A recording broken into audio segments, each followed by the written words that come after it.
Hello, folks. Are you struggling with all that's new in Pinterest? Or maybe you don't know what you've been missing, Did you know that there are new analytics and insights, a new way to create and schedule pins right on Pinterest? Would you love to be able to sort through all this and get to what really matters to your business and have all of your burning Pinterest questions answered?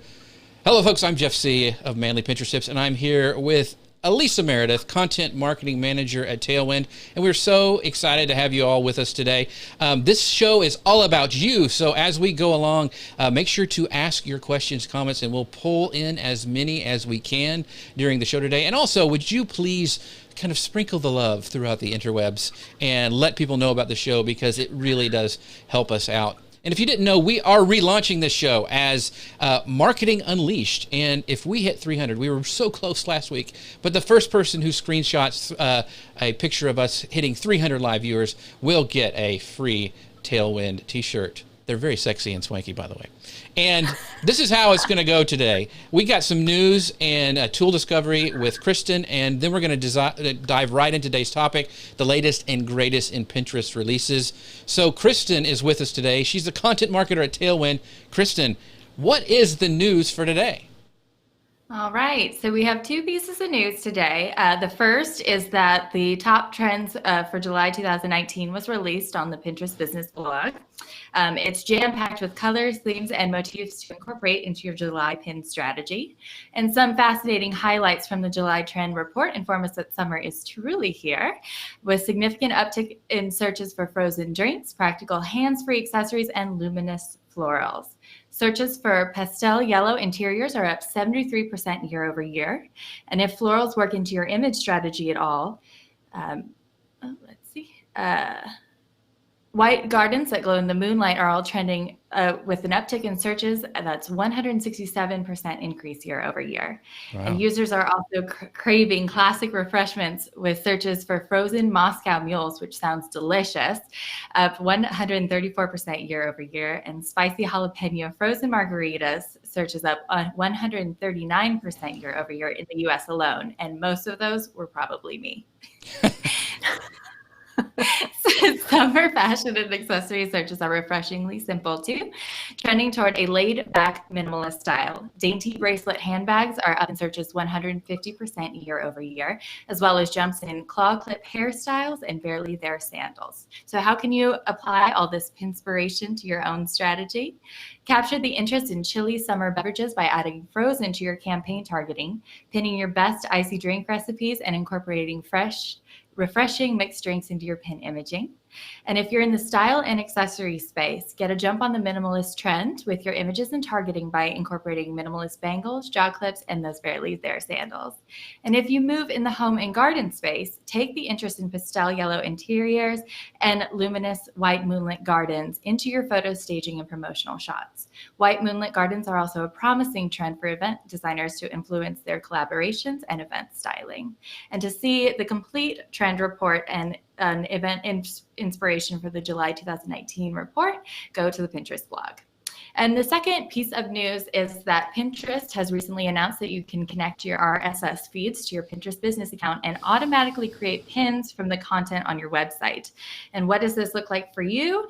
When you update your RSS feed, the content will be added to your boards as pins within 24 hours. And there is no limit on how many RSS feeds that you can connect as long as they match your claimed website. And then you'll have to wait up to 24 hours to see the pins. Early feedback from users has noted that every image in your post will be made into pins, including thumbnails. And images are taken from the images, enclosure, and media content tags under each item tag. And the title and description are created from title and description tags under each item. And you can also publish to secret boards, but your followers won't see them. However, if this might be a good option for you to test out your first run on it with a few auto-publish pins just to make sure that you're optimizing your approach. And that's all I have for you. Awesome. Well, thanks, Kristen. I know we're going to talk about a lot of that. And in fact, how did you know I was pinning Moonlit Garden stuff? It's amazing how trends just happen. What was it? Barely there footwear or something? Yeah, barely there sandals. Yes, oh, barely sandals. there sandals. Yes. Yes. Tootsies, thank everyone around.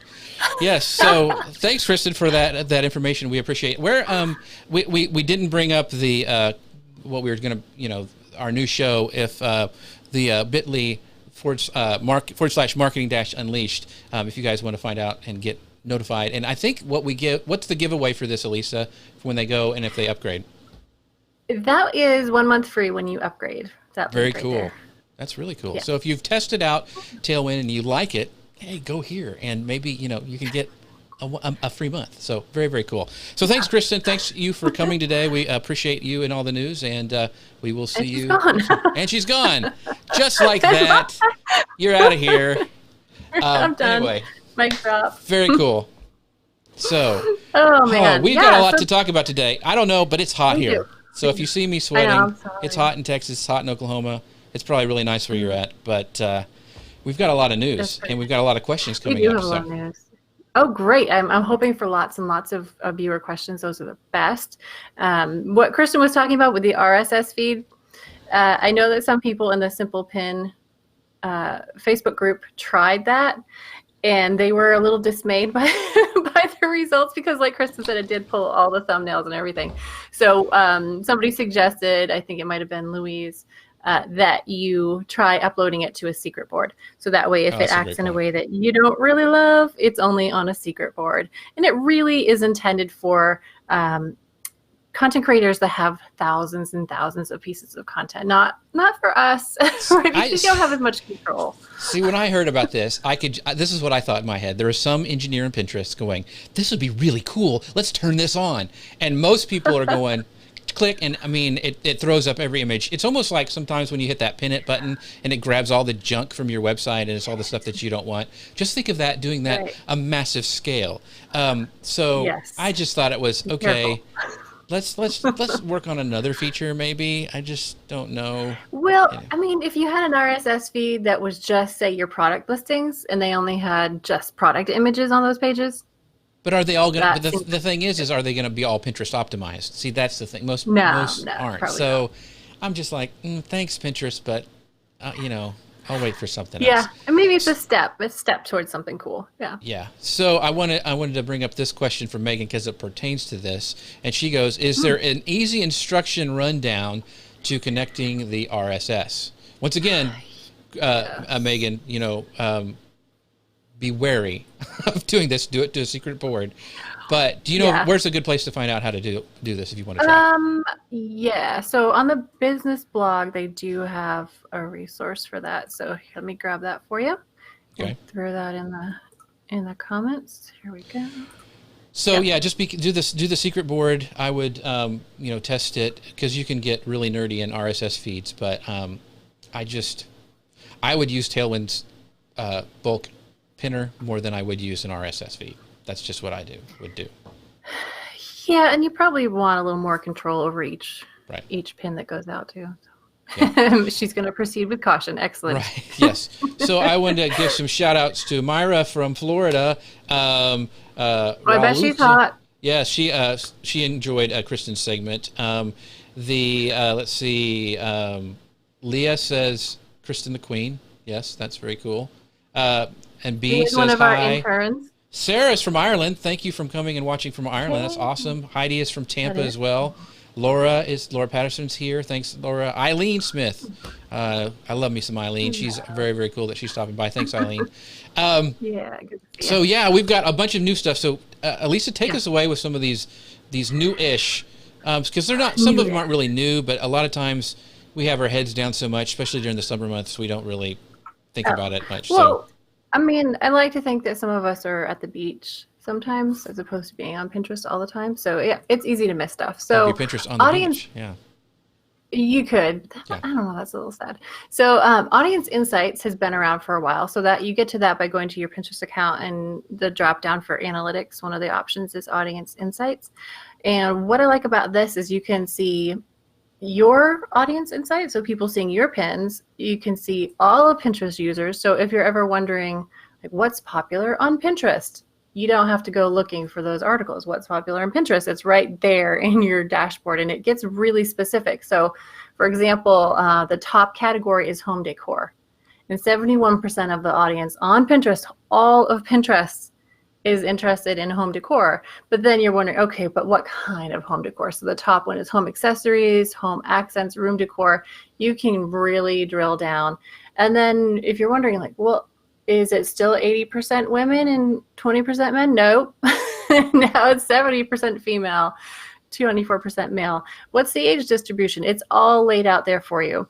And then you can compare. So you can look at, how does my audience compare to the typical or the total Pinterest audience? And what is my audience interested in more than the typical Pinterest user, which will allow you then to plan your content and to plan what kind of pins that you share.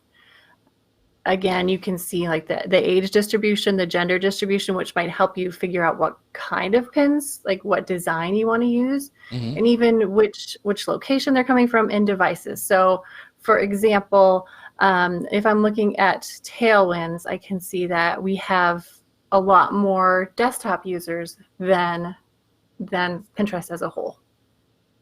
Right?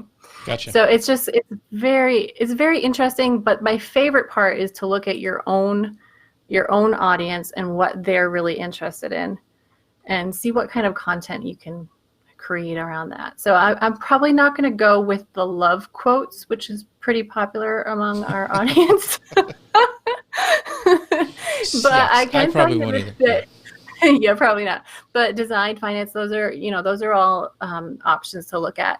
And even with the quotes, I can tell you that does correspond pretty well to what we see as far as content that resonates with our audience. So I believe that these are quite accurate and very well worth using in your strategy. So the question I have is, so how often do you go in and look at those insights? Do you do it like once a week? Do you try to do it once a month as a deep dive? What is kind of the best practices for people who maybe they may have been ignoring insights for a while, especially they may have not even known about these new insights. How often should they go in and check on this and maybe make adjustments to their content? I mean, do it today. And then when you're doing your content planning, go in and see, is there anything that you haven't thought about? And then another thing too is when you're seeing these, like if I'm looking at design and I'm looking at the sub interest inside of design, it's going to give me some keywords that I might think about using in my the pin descriptions, but it also might help me figure out what to blog about. Very cool. Very cool. So yeah, have you used them much yourself? Yeah, I've been diving into them, and I try to, it depends, cool. Especially with new clients, if they've been on Pinterest for a while, it's really good. If it's starting from scratch, I even monitor it probably even a little closer as, because as they're putting out more content, Pinterest is able to gather more information and kind of tweak that a little bit more. So for newer clients, I get in there and I dive deep, almost daily, trying to figure out, is this content working, or is what's registering with their audience. So, so I like it a lot. I think it's really, really cool. Me too. So, I know you would. You're a data nerd. I'm kind of a data nerd. Yeah. While you're in there, you're also going to want to look at insights, or overview rather. So under analytics, there's overview, and it still says new on it because it's fairly new. But what is great about this is the way that you can separate out the information. So in the past, you couldn't really tell what impact did my pinning activity have on clicks to my site. Well, now you can. So you can say, all right, I only want to see pins, let's say, from my website that I pinned. You can do that. So you would just select under claimed accounts, you're going to pick just your website. The other options are all pins, Instagram, YouTube, whatever you've claimed.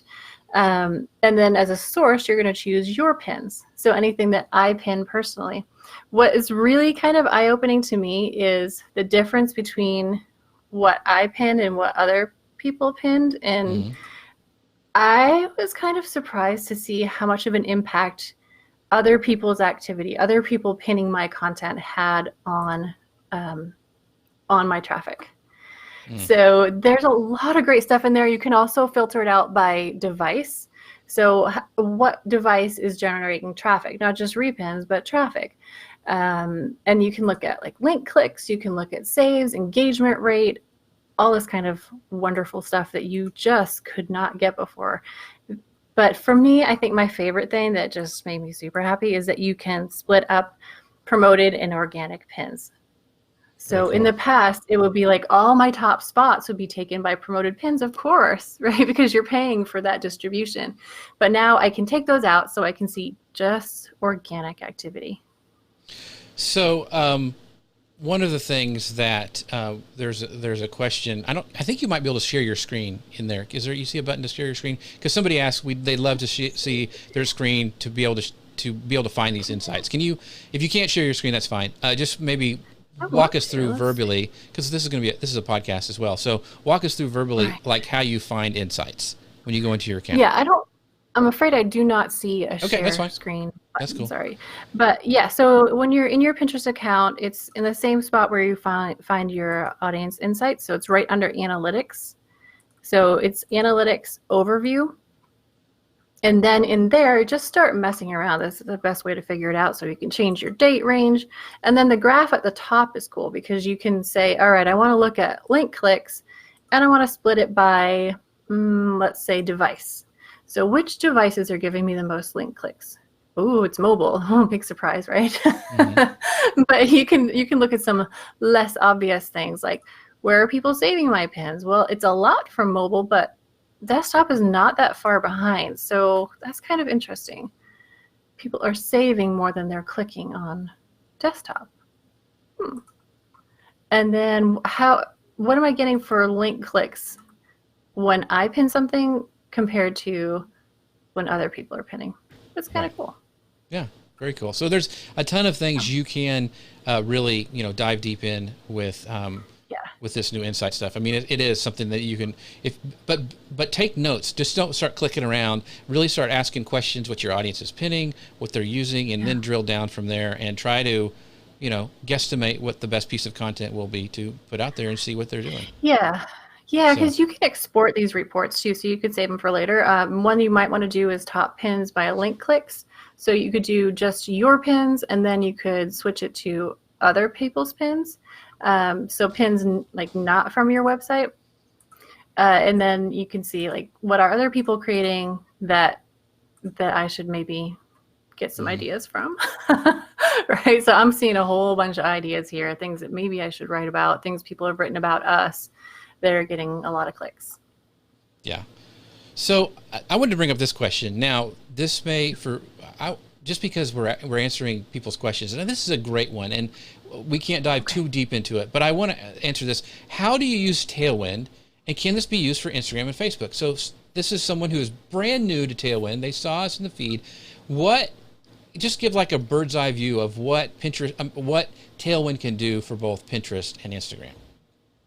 Yeah, so Tailwind, we do have an Instagram product as well, and it has some pretty interesting and unique features. So we have something called Hashtag Finder, and we know that hashtags are crucial to getting more exposure for your pins and for your images rather, and for growing your followers. But which ones do you use? If you use one that's too popular, then you're going to get kicked out of that feed immediately. Nobody's going to see it. If you use the one that no one's looking for, no one will find it. So Hashtag Finder helps you figure out which are the right hashtags to use. We also have a smart schedule for Instagram, which is similar to the one we have for Pinterest, where it analyzes your followers and their activity and will suggest the times for you to post. We have things like the 9-grid preview, so you can see like how your feed is going to look based on what you're scheduling. And it's just, we have a lot of cool stuff going on. You can schedule videos for Tailwind for Instagram as well. The Facebook integration that we have for Pinterest is really cool because you can say, all right, I want to amplify this pin by sending to Facebook, and it won't send the pin because a pin looks kind of funny on Facebook. It's too tall and it looks a little awkward, but it will actually go to your website and pull the image that fits your Facebook post and save that to Facebook for you. So for somebody like me where Facebook isn't really my focus, but I know I should keep my page active, it makes sense for me to share my pins from Tailwind. At the same time it's going out on Pinterest, it's going to go to Facebook as well, but it will be optimized for Facebook. Very cool. And it's also just kind of to complete the whole picture of Tailwind, it's also a scheduler for Pinterest and gives you a lot of analytics, and it's the best one out there. It really is. to schedule. You don't, maybe a little don't biased, apologize to me. I'm not apologizing. It's really, I've used it before I was they even knew who I was, and I loved it. Same here. Yeah, so Same it's a great for Pinterest. There's not a better scheduler out there, and a bunch of other stuff as Instagram well. has some features that nobody else has, so it's pretty cool. Yeah. I want to pull up this question because I think it's good, and it's from Jessica, and she goes, as a person who has been on Pinterest since the very beginning, I really feel like I don't have a great grasp on how to really take advantage of Pinterest for getting my blog content out there. Is there a resource you recommend to sort of start from the beginning, to start to learn the ins and outs of Pinterest, where I can get a good grasp on the best practices for leveraging this platform? Well, I'll tell you this, Tailwind's blog is a great place to get some great information on how to do that. What would you recommend? Thank you. That's exactly what I was going to say. But there are probably 2 posts in particular that I would recommend. So I'm going to send you to, it's kind of a hub page that will have both of those on there. So how does Pinterest work? So yeah, you've been on there a long time, you said, but you've probably noticed that things have changed. Things have changed a lot on Pinterest. So maybe just going back to the beginning, how does it work? How do people use Pinterest? And then the next one would be how to get more traffic, right? How to get more traffic for your pins. I feel like it's pretty simple, but it really comes down to your content. Your content that you are already creating for your blog, that is the biggest ammunition you have for making your Pinterest account successful. So there's a post, how to grow your website traffic with Pinterest, that has an accompanying ebook, which I'll drop the link to that in there too. Yeah, that'll help. Yeah, so let's go ahead and move on to our next new-ish feature on Pinterest, and that is design a pin in Pinterest. Now. Oh yeah, this just kind of appeared. Yeah. I don't use it much because I know, and I'd be interested to people who are watching to let us know if you tried this or not, if it's something that you've used or you're going to use it in the future. But for me, I either design in Photoshop or in Canva or Easel is what I've been using lately. Mm-hmm. And I think it's a great feature, but once again, I'm like, okay, cool.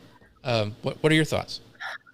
Well, I mean, the new thing, or maybe it's always been this way, but it's just become more well-known and more publicized, is that what you need to succeed on Pinterest is more fresh content. That's what Pinterest wants. That's what they're rewarding with distribution, and that's how you get clicks.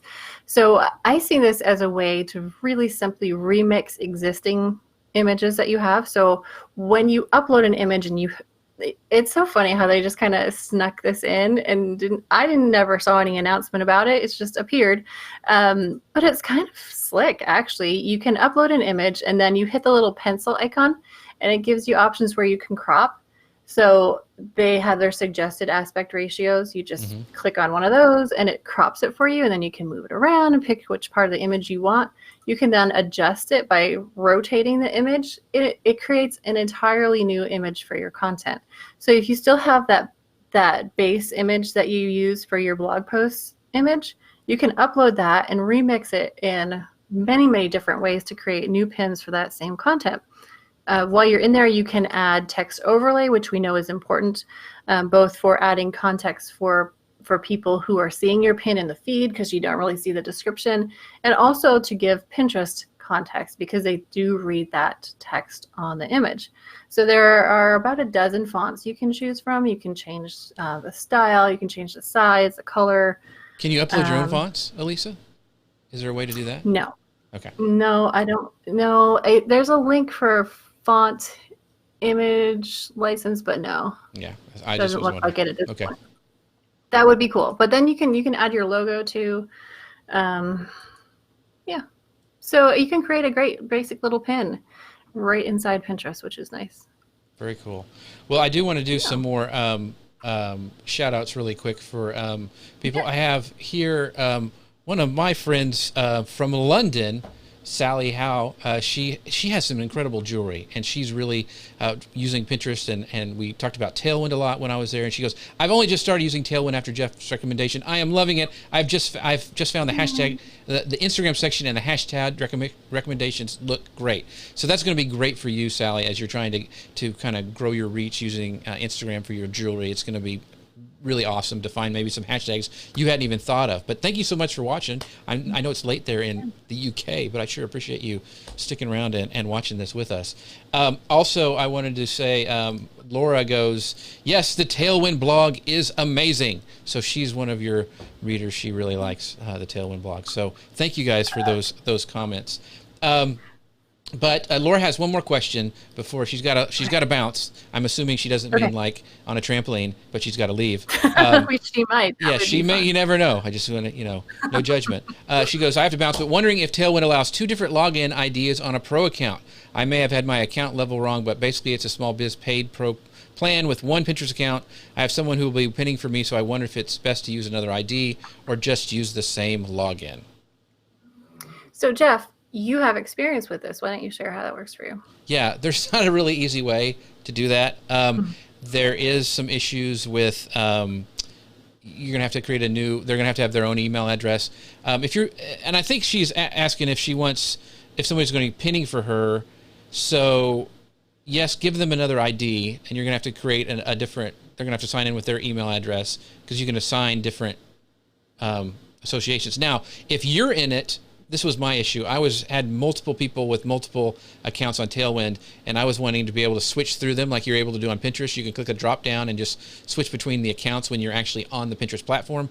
On Tailwind, you can't do that, and so the best workaround I found is to have different browsers open. So I have, like, when I'm working on stuff for a certain account, I'll have it in Chrome, and another one I'll have it on Firefox, and another one I'll have it in Safari. That's the only workaround I have for going into side of Tailwind for multiple accounts. So far, there's not, and please at Tailwind, listen to me. I would love to be able to drop down and switch between accounts as you can do in Pinterest. That would be very helpful for people managing accounts. But if that's something that would be helpful to you, always write in, because we do keep track of requests like that. And they just like ignore mine. They just like, Chef. It's kind of... No, one day you'll wake up and it'll be there. It'll be all there. It'll be like Christmas. Yes. For you, Jeff. So very cool. So let's go on to some even more stuff. So we've talked about designing a pin inside of the Pinterest platform, which is a cool feature, which this is something what should have been happening, I think, a long time ago. But it's very handy if, you don't want to you want to do something really quick on the fly. The other one is you can upload multiple pins in one screen. So explain that, Alisa. What is that kind of the newish feature? So this kind of snuck up on me too. Maybe it's been here longer than I think, but when you go to create a pin, you hit the little circle with the plus in it. Over on the left-hand side, there's like a little pin icon with a plus. I thought, whoa, what is that? So what you can do here is upload multiple images, add more than one title, more than one link, more than one description right on the same screen, which is cool if you want to, say, test different images, but the same title, description, and link. You can just copy them right on the same page, and then you just select your boards and publish or else schedule. So it's pretty cool. Yeah, the pin builder. This is a great question, and it's from Samantha, and she goes, should I change my time to US Central because that's where my audience is? Does it matter if you change it when you're like inside of Tailwind or inside of Pinterest when you're scheduling pins? That's a good question. No, I don't believe so. I believe what it is doing is looking at your audience, and so it's going to pull in whatever applies to your time zone. So you'd want it on your time zone just so you know what time it is. If you switched it to US Central, it could be a little confusing, but it should automatically pull out the best time for your audience no matter where they are. Very cool. And this is a question from Cynthia. She goes, hello, I'm using Tailwind. Thank you so much for using Tailwind. We appreciate it. But I'm still super confused on using it correctly from my phone/laptop. So there's a difference. So why don't you talk a little bit about that? Yeah, I'd be interested to know what features you would like to be using on your phone versus your laptop. So on desktop, it's going to have the most robust feature set. A lot of people use Tailwind from their desktop, although we're noticing more people asking for that feature parity between desktop and mobile. So let us know what it is that you'd like to be doing on mobile. You can do a lot, but certainly not everything. So for example, tribes aren't going to work on mobile just yet. And you definitely want to be using tribes. So yes. I can't personally imagine wanting to do my pinning, my scheduling on my phone, but I think a lot of people do. So again, please write in, let us know. Yeah, let us know, because they do listen to all the features, requests, and comments. There was another, let me see some other questions here. Let's go on to the next section, and we'll have some of the other questions come in. So we talked about uploading multiple pins in one screen, and an on Pinterest scheduler. That's cool. Yeah. That's, it was very cool. And I want to know what your thoughts about that. I haven't tested it very much. I've done it with just a couple things, but mostly it was video pins. But what? There's a reason for that, right? Yeah, right. There was. That's the only place you can schedule a video right now, right. is through Pinterest native scheduler. But yeah, so you can, when you're in there creating a pin, there's an option to, what does it say? Publish at a later date. So when you do that, you can then go out, I think, it looks like a year, it can only go out about 2 weeks. So you can schedule 2 weeks worth of content. There's no way to go back and see what you have scheduled or to edit anything that you have scheduled. I don't, although actually that's not true. So if you schedule something, it's going to show up in a scheduled tab on your profile, and you can delete it. You can't edit, but you can delete. So that's kind of cool. But there's some limitations to it, and some people prefer a little more control over things. And it's pretty manual. You just have to put in what time it's going to go out. It's a good way to start. Like if you want to kind of take a step between manual pinning and Tailwind. Right. Yeah. It's a good, because I think it would be it'd get overwhelming really quickly doing it through Pinterest natively compared to the robustness that Tailwind gives you. But this is a great question from Kimberly, and she goes, Pinterest has allowed video pin scheduling functionality through Tailwind off and on over the last couple of months. Each time I schedule a video pin and it goes out to a board, the video pin turns into a still or screenshot. Am I doing something wrong? If not, is there a fix so the video pin will actually pin as a video and not as a still? And I think you kind of answered that before, but I want to make sure we were clear on this. Yeah, so it has never been possible to schedule a video through Tailwind. It looks like you're doing it, but like you notice, it is actually just a photo, like a cover image of the video. So that you're not doing anything wrong. It's just the way it works right now. There are no partner programs that offer that currently, although if that's something that you're interested in, please contact customer success and let them know, because we're looking into it. Yeah, and so that example is where you would want to go into Pinterest natively and use their scheduler for your video pins. So that's what I've been doing. I've been using Tailwind for everything, all my other scheduling, but the video pins that I have, I go inside of Pinterest natively and use that scheduler, because that's the only reason. And it's not Tailwind's fault. They just haven't opened that up to anybody yet. So the only place you can do it from is from the Pinterest native scheduler. And when I say native, that means inside of Pinterest. So that's how you're going to do that. And you'll notice too that when you do that, there's a delay. So if you say I want it to go out tomorrow, well, they get it tomorrow and then they need to approve it. So it takes 48 hours, and that doesn't include the weekends. So it's probably not going to go out when you expect it to, but it will go out. Yeah. And I've had very varying times of when they're going to approve the video. Sometimes it seems like it's right away. Other times I'm like, hey guys, is this stuck? And so it just happens that way. It seems like the first time you do the video, it takes a long time, and then the second time you send it out, they've already figured out it's not something terrible. Yeah, and I wanted to pull this up from Michelle. She goes, I love using Tailwind on my iPad. It works amazingly well. The scheduling part is a breeze. I use the desktop to make major changes. Hey, thanks for that, because that's great to let us know. I've used the iPad on the iPad too. I love just the iPad. It's just really cool just to sit there and pin and get your scheduling done. So so I know a lot of people are the same way. They really like it. So you haven't tried it on your iPad. This is a way that you might want to sit down. Some people I know sit down and watch TV while they're doing their scheduling. Multitask. That's fine. Yeah. Exactly. So, let's see. Let's go on to the next question. I mean, not that next question, but the next kind of new thing. So we talked about on Pinterest scheduler, affiliate links rules. Have these changed recently? What's going on there? No, but it is a frequently asked question. So people want to know, can I use affiliate links on Pinterest? Most of the time you can. Pinterest says yes, you can. But really the question lies with the affiliate provider. So for example, Amazon, last I knew anyway, in Canada you can, in the US you can't. So you want to ask the affiliate provider whether that's allowed or not.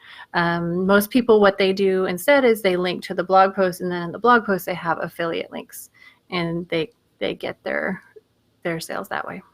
Cool.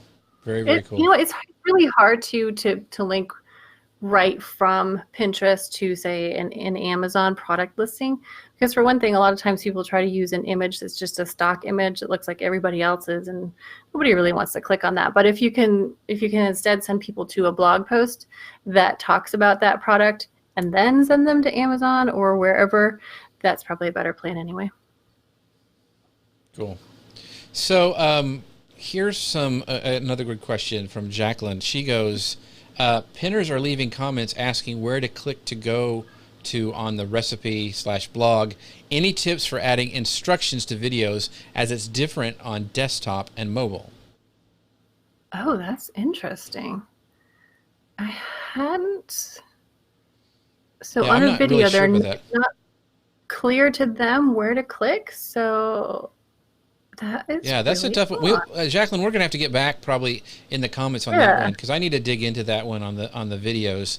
I haven't noticed that it's different on desktop and mobile, but to be honest, I haven't really looked deep at it. I was just hopefully my video was working. That's what I was worried about. So I'll double check to see if the descriptions are different between desktop and mobile. If you can clarify a little bit on that in the comments, that would help us out. But anyway, so that's really interesting. So we'll check on that and see what's going on. The other new thing that we wanted to talk about is this new 1 to 2 to 1 ratio and the truncation that's going on in Pinterest. So because I mean, you still see a lot of those. At least I still see a lot of those tall images come through, but they're starting to kind of phase out. So talk about that a little bit. Right. So it was a little over a year ago when Pinterest came out and said that, you know those giraffe pins, we're going to start cutting them off or not showing them in certain parts of the feed. And up until now, I've heard people say, yes, well, but my giraffe pins do the best. Like, they still do really well.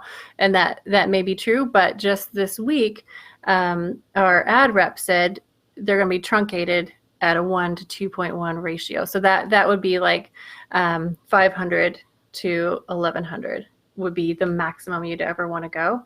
And I said, is that everywhere? Is that in every feed, every result? She said, yeah, it is. So I'm kind of grateful for the clarification, because before it was, we're going to either truncate it or not show it as much. Now it's just like, here is the magic ratio and don't go above that or it's going to get truncated. Very cool. Very cool. Yeah, I always like a clear answer.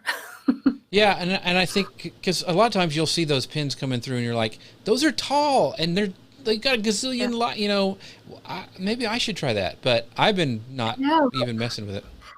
I mean, we've been sticking to the two to 3 for a long time just to be safe. So to have a little more freedom, so that 2 to 3 is the same as 1 to 1.5. So now to have 1 to 2.1 gives you a little bit more room for some infographics. So we're going to try that here at Tailwind with Justine was really happy. She's our designer. To have a little bit more pixel room to work with for some of those more complicated infographics is nice, but you still don't want to go crazy. Mm-hmm. Yeah. Let's see some other questions we may have here. I'm trying to pull them up from everybody. We got a lot of them coming fast and furious. Here's a great question we've had on another show that we've done together. If an account has been new or has been dormant for a while, how long should it be before we see decent result on Pinterest? before. I mean, because we've all talked about Pinterest as a long-term play, but I know a lot of people start an account, they're like gung-ho, they're pinning all the time, and then nothing's happening. So how long should we, if it's new and then if it's dormant, what should we expect for results on Pinterest?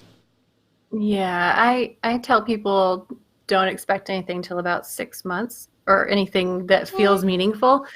I know it's horrifying, right? We want it now. We want it yesterday, and that would be for a new account. But Jeff, you had some insight into trying to resurrect an account that had been dormant for a while. So tell us what you found. Yeah, so I found that starting a new account is a lot easier than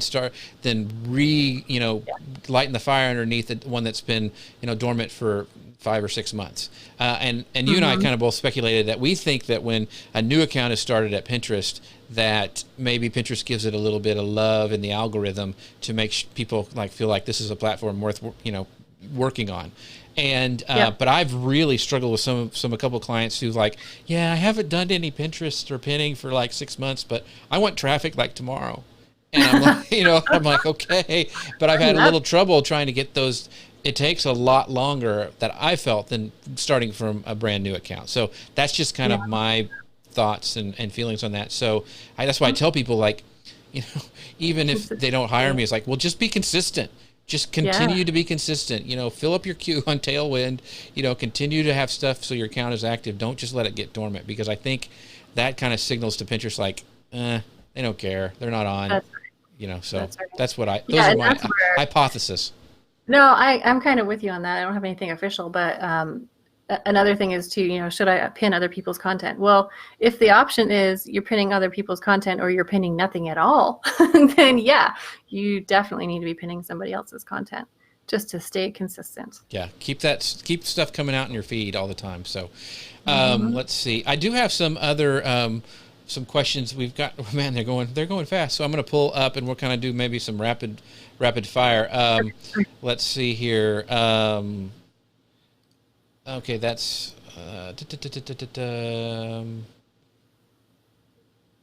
here's a good one, and this will be something that you could probably answer better than I can. Speaking of apps, any word on an Android app? Yeah, we are actively working on that. It turns out Android app developers don't grow on trees. I mean, who knew? Yeah. So that's been our challenge, but we are definitely working on that. If you know any, send them our way. Yeah. And here's a question from Linda. She says, hi from Sweden. Hey, very cool. That's awesome. That's cool.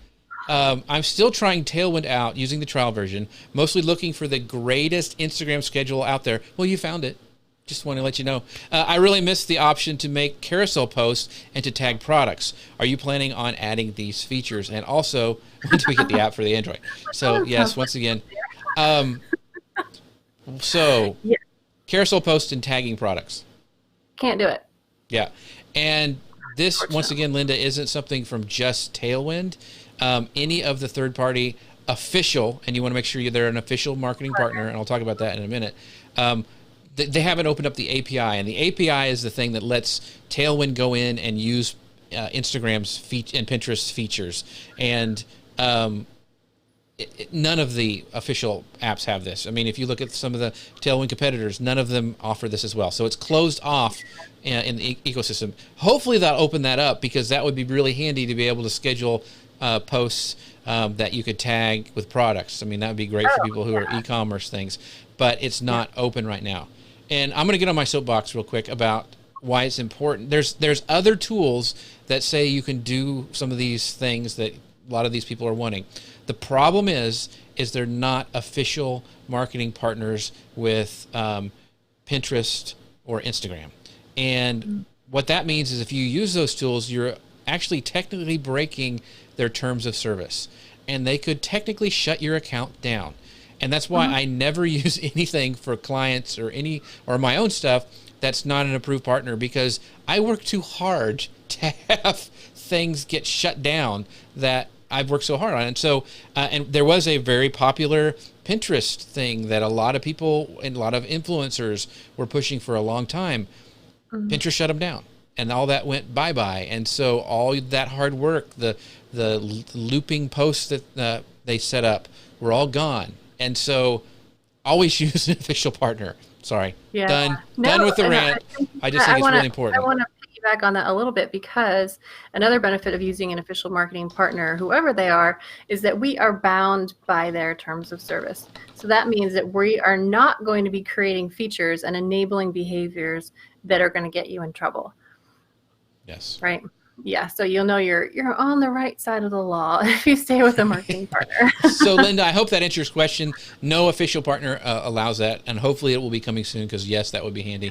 And also, Linda, if you're liking Tailwind, make sure you go to this link, bit.ly/marketing-unleashed, and you will get a free month when you upgrade, because you're using the free account right now. So don't forget about that, Linda. Anyway, next question from Sylvia. She goes, can I use titles for my pins on Tailwind? I need titles for SEO backlinks for free. Okay, I'm not sure what the second part of that is. Right. But I love this question. Thank you for asking, because this started coming up as a question with the pin creator on Pinterest, where you upload your image, you add the title, you add the description, you add the URL. So in Tailwind, there is no field for title. And the reason for that is that you don't technically need it. So what happens is, when you upload a pin with Tailwind to be scheduled to Pinterest will go to your website, and it's going to pull either your rich pin data, which you should be definitely using, and use that for the title. And if you don't have that, it's actually going to pull the first part of your description that you're entering on Pinterest. So you're not missing anything by not manually entering it on Tailwind. And Cool. I wrote in to ask about this. I said, well, what if you want to use different keywords in the title than is on your website? Is that, like, does the title have more weight than the description? And they said, just have your keywords somewhere. I could hear the tone was like, who cares? But yeah, just do it. Just do it. Just put them either in the title or in the description, or both. It really doesn't matter as long as they're there. Yeah. And I do want to bring up this from Christie. She goes, thank you, Tailwind, for making my life easier. As a social media manager, I've been able to increase my revenue by about 30% over the same time last year, because I use the analytics to constantly improve. Thank you. Hey, Christie, can we use that for a testimonial? Because that's pretty awesome. I mean, holy cow. That is awesome. So thank you for sharing that. That makes us feel really good when we hear success stories like that. Wow. So very, very cool. Here's another question from Samantha. She asks, I have a board with 8 sections. How do I use keywords for each section? I know what you're going to say about sections, but go ahead, Alisa. I mean, you can. Like, so for example, if you have a board that is recipes, that's a terrible board title. So what you would want to do is name your board sections something that has to do with recipes, but is a lot more specific.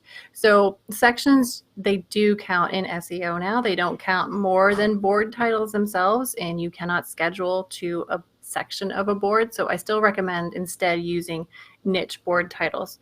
So sections were created really for the end user as opposed to for the content creator to get more distribution. They were created for me when I had, this is true story, I have a board for my hair, and it has its own board. Wow, that's incredible. I need one for my beard. That's what it needs to be. You do. Some things are just that needy, but it has sections like cuts, style, color, ideas.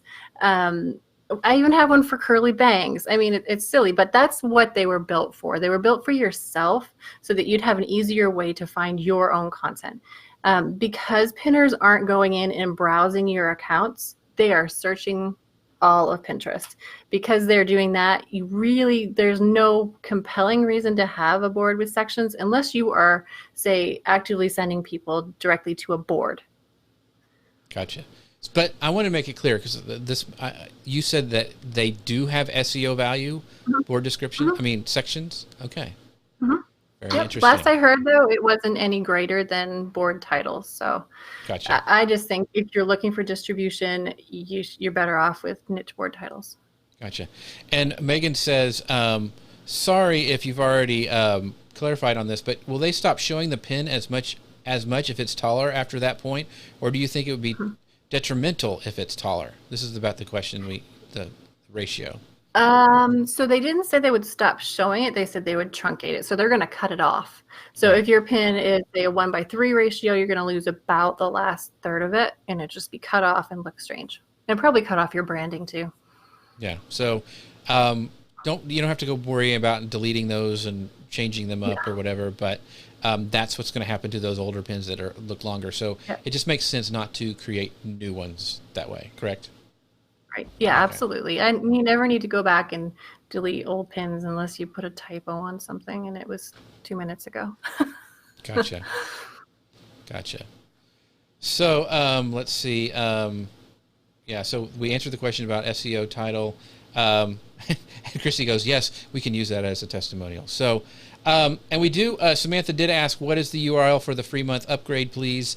I'll go ahead and put that back up on the screen for a little bit as we kind of start to wrap things up these last 10 minutes. So let's see, is there any other questions, Alisa, that we needed to cover for news? I want to go over one more thing because we kind of glossed over it a little bit. Do images with text overlay perform better than images without?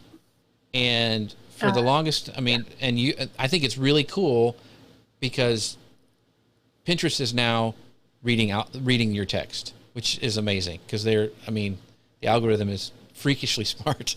So I know. Talk about some best practices for text overlays, because it seems like it's super important now that we do that with all of our pins that we're putting out there. Yeah, so we talked about this yesterday, you and I, there are some pins that can do well without text on them. Like you mentioned, cocktail recipes, food is another good one. Fashion, I see a lot of fashion pins without text on them. But the advantage of having that text on there is that it gives people context when they're scrolling through the feed. They're not going to get much out of that tiny little description. They're going to get a lot more information from the text on your image. And also, like you mentioned, Pinterest is now reading that text. So that gives them information on how to distribute your pin. So what is this image about? What is the text or the content that it's linking to? And so how should I be distributing that? It kind of gives you a chance to help Pinterest help you when you add that text on it. But you definitely want to make sure that it's really skinny and really curly and really hard to read, right? Yeah. So, yeah. I think you didn't even hear me. No, I was listening. I think it's you know how I feel about text overlays. I'm reading some great comments listen, it's hard to press all these buttons. Don't give me a hard time. I know it really is. I'm teasing Jeff because he has another little soapbox about not using fancy curly text on. Yes, because on Instagram especially, you'll see those little scripty fonts that everybody likes, the handwritten fonts. They're pretty, they look great, but on a phone when they're smashed together, especially on Pinterest pins, I'm just like, one, I want to make sure the algorithm can read it. And two, if I can't read it, I'm pretty sure the algorithm can't. So anyway.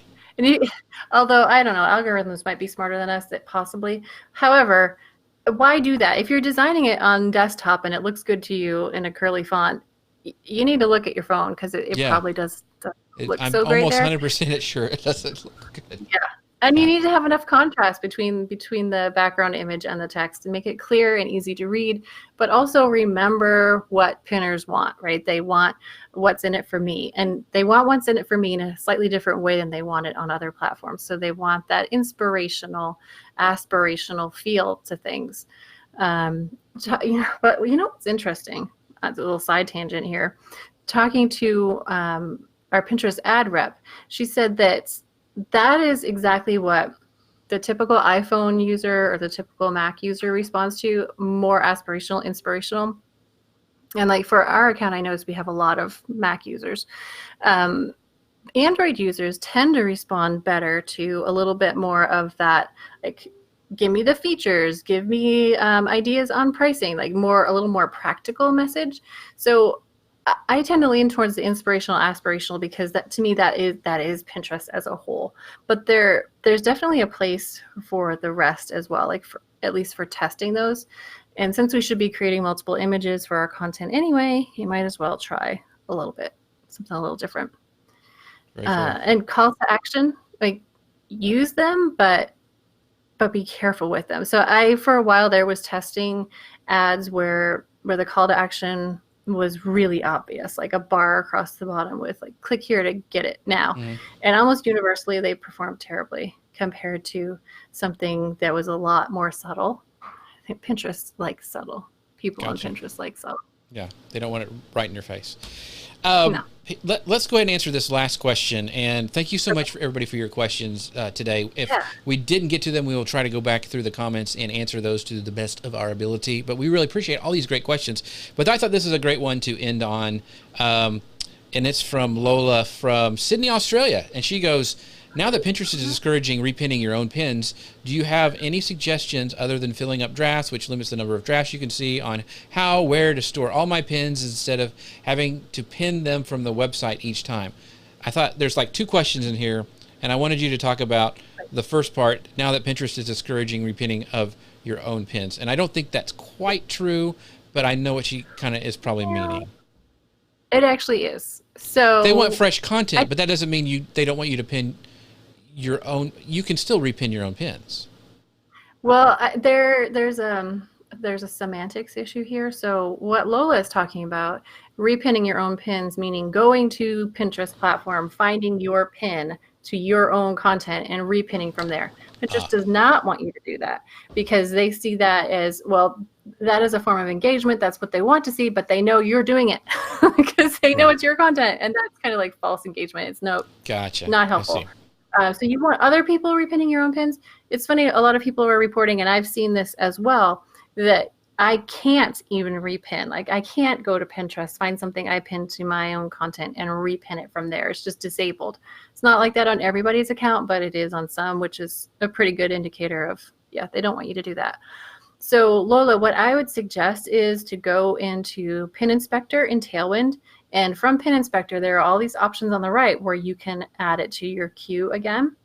Or you can use Smart Loop, which will allow you to reshare your content to Pinterest at reasonable intervals that won't get you in trouble and will actually help your distribution. Very cool. So that's what I wanted to get that clear, because I think there's a lot of questions about that. People are hearing, I think people, like repinning or pinning again are 2 different things, and I think that's where people get stuck. Yeah. So thank you guys so much for all the great questions today. As always, we'd love for you to go to bit.ly/marketing-unleashed to get that free upgrade. If you are on our free account, we would love to see you all in on Tailwind because it's such an awesome platform. And Alisa, I will let you have the final word. Oh my goodness, so much pressure. No, I just want to say thank you, Jeff, for being here. It's always fun to be on the show with you, although I'm slightly disappointed that we didn't fight about anything at all today. Well, there's some things we'll fight offline about, but other than that, okay.